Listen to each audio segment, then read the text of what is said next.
Ako'y pastol na buti,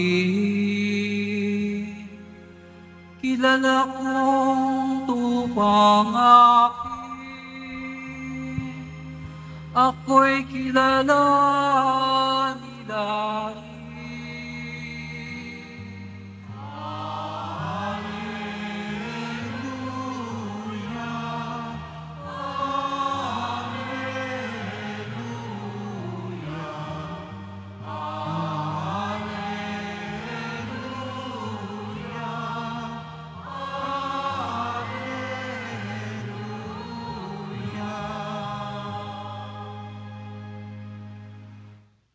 Sumainyo ang Panginoon. At sumaiyo rin. Ang mabuting balita ng Panginoon ayon kay San Juan. Papuri sa iyo, Panginoon. Noong panahong yun, sinabi ni Jesus, "Ako ang mabuting pastol." Iniaalay ng mabuting pastol ang kanyang buhay para sa mga tupa. Ang upahan ay tumatakas kapag nakikitang dumarating ang asong gubat. Iniiwan niya ang mga tupa. Palibhas ay hindi siya pastol at hindi kanya ang mga tupa.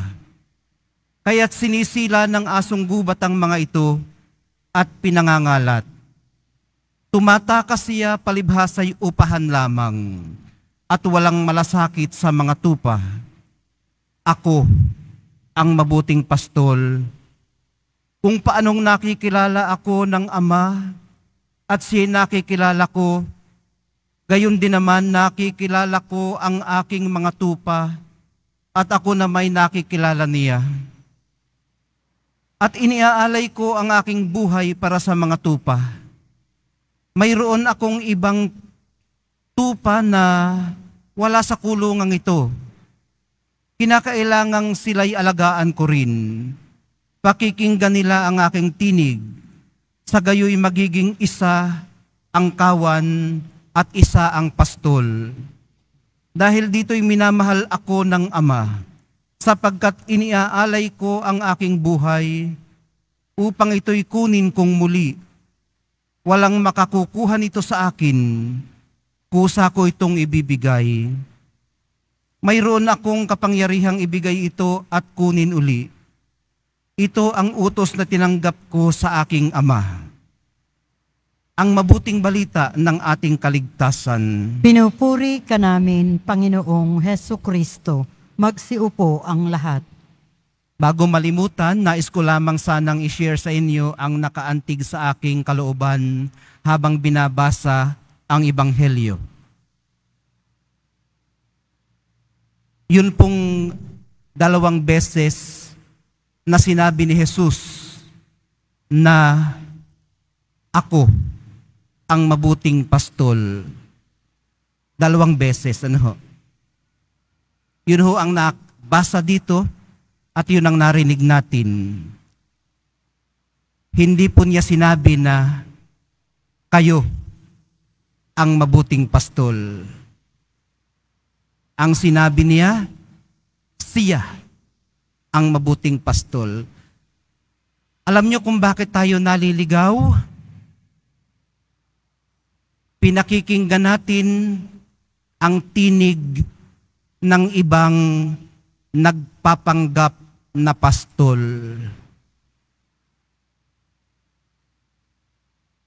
Mananatili lamang tayo sa kanyang kawan kung ang kanyang tinig ang ating papakinggan. Kaninang umaga parang nangalisag ang aking balahibo. May nag-message sa akin, hari nawa hindi siya nanonood ngayon, ano? Nagpapasalamat sa pagiging mabuting pastol ko raw sa kanya. Ako na may nangilabot dahil ang alam ko nga sa mga nakikinig sa ibang tinig ay naliligaw. Hari nawa, hindi siya naligaw dahil nakinig siya sa aking tinig.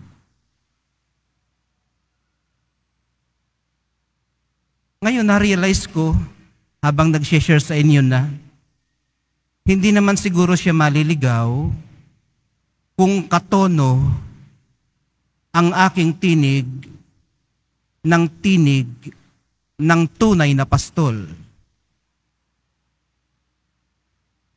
Iyon ang malaking challenge sa atin araw-araw.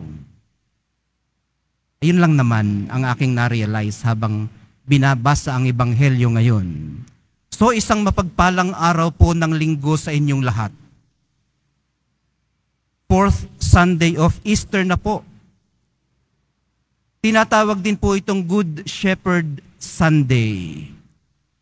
Kumusta po tayo bilang mga sheep na nasa receiving end ng good shepherding ng ating mahal na poong Jesus Nazareno? Sa halip na suriin ang mga good qualities ng isang good shepherd, kung inyo pong mamarapatin ay nais ko sanang pagtuunan ng pansin ang kawan.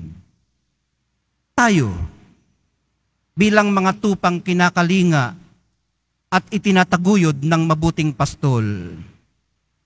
Kilala niya tayo, pero kilala po ba talaga natin siya? Pinakikinggan po ba natin ang kanyang tinig? At kung tayo nga ba'y nakikinig, paano po natin nalalamang ang pinakikinggan nga natin ay ang kanyang tinig? Mahirap marinig ang kanyang tinig, diretsohin na po natin. Dahil hindi naman siya sumisigaw, malumanay ang kanyang boses. At kung kasabay ito ng napakarami pang boses, hindi madaling i-distinguish ang sa kanya mula sa iba pang malumanay na boses. Mapapakinggan po natin siya kung itotono nga natin ang mahinahon nating pakikinig sa malumanay niyang boses. Aapela po kasi ito sa sensibility natin. May mare-resonate sa atin. May mababagting na kwerdas sa ating puso. Parang kanta po yan. Di ba pag nasa tono ang kantang iyong napapakinggan, kahit hindi ka magaling kumanta, nasasabayan mo ang kumakanta. At pag magaling siya, o wag na nating sabihin magaling, pag nasa tono siya, parang nasa tono ka na rin, di ba? Ginagaya mo siya eh. Sumusunod tayo. At ito po ang hindi mahirap gawin, ang gumaya. Bakit po natin nasabi ito? Dahil sanggol pa lang po tayo, marunong na tayong gumaya. Katulad nung bibe. Ano ba yung English sa bibe? Duck ba yun? Duck. Ducks, ano? Mga bibe, mga pato. Maliliit pa lamang sila, yung mga bibe. Sumusunod na sila sa inahing bibe, saan man siya pumunta. Baka nakakita na kayo ng mga litratong ganun, o baka nakapag-observe na kayo minsan sa inyong buhay ng mga bibe. Yun nga lang mahirap dito sa Quiapo, saan kahahanap ng bibe, ano? Maliban doon sa freezer siguro doon sa Q-Mart. Sa ano ba yan? Quinta Market pala.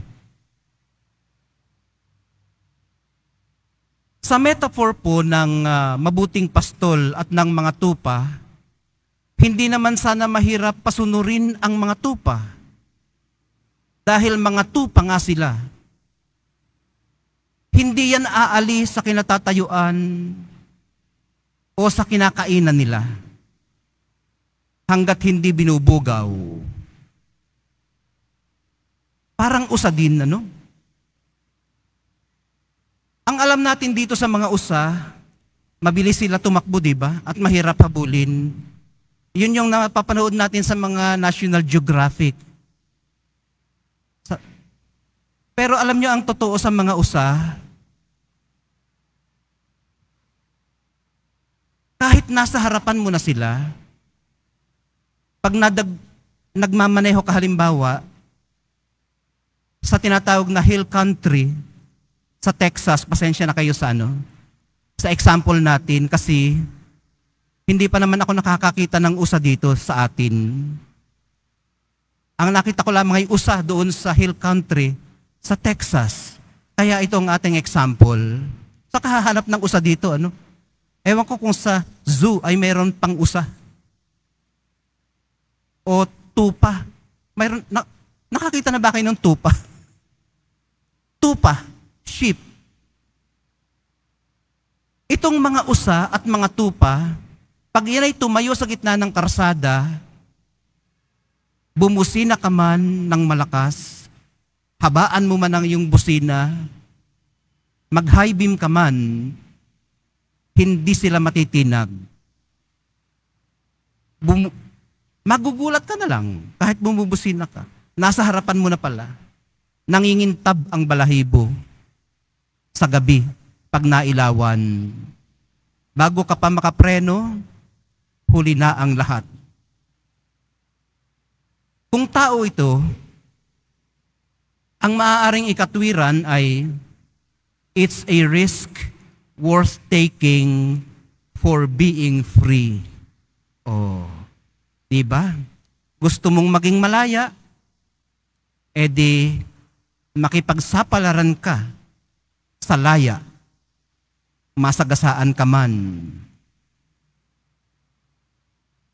Sa madaling sabi mga kapatid, gumagawa ng paraan ang mabuting pastol para sa sarili na ring kaligtasan ng kanyang kawan. Magkakaiba-iba nga lamang tayo kung paano natin naiintindihan ang being free o ang pagiging malaya. Ang natitiyak po natin ay ang katotohanang hindi oppressive ang mabuting pastol. Hindi mapaniil, sa halip ay mapagpalaya. Pinalalaya tayo sa sarili nating pagiging wild kung minsan. Nagna-nudge lang siya. Nudge. Hindi ko alam ang Tagalog doon sa nudge, yung ganon. Sisikuhin ka lang. Iisod pala. Iisod. Mang-e-encourage o manghihikayat. Pupunta siya roon. Uuna na siya doon kung saan hindi niya gustong mapunta ka para hindi ka mapahamak.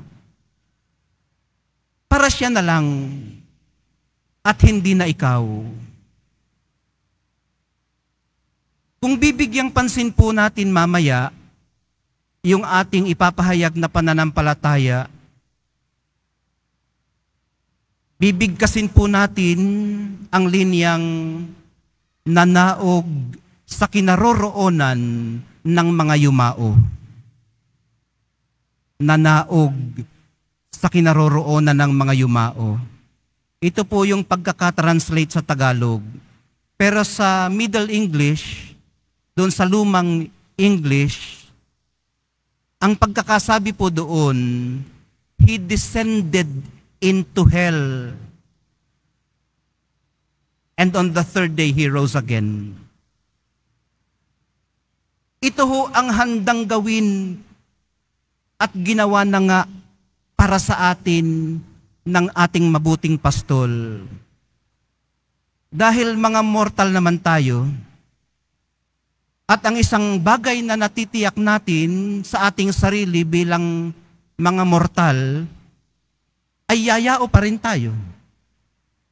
Mamamatay pa rin tayo. Pero ang kusang loob po niyang ginawa ay pumunta muna roon sa pagyao, sa kamatayan. Inialay ang kanyang sariling buhay para isanctify ito. Gaya ng ginawa niya sa lahat ng pinupuntahan niya. Nasa-sanctify. Kaya maging ang kamatayan ay sinanctify niya para sa atin. Ginawa niya ito para sa atin, para bigyang daan ang buhay na walang hanggan. Ang pag-iisa ng kawan at ng pastol. Ginawa niya ito dahil mahal ng pastol ang kanyang kawan.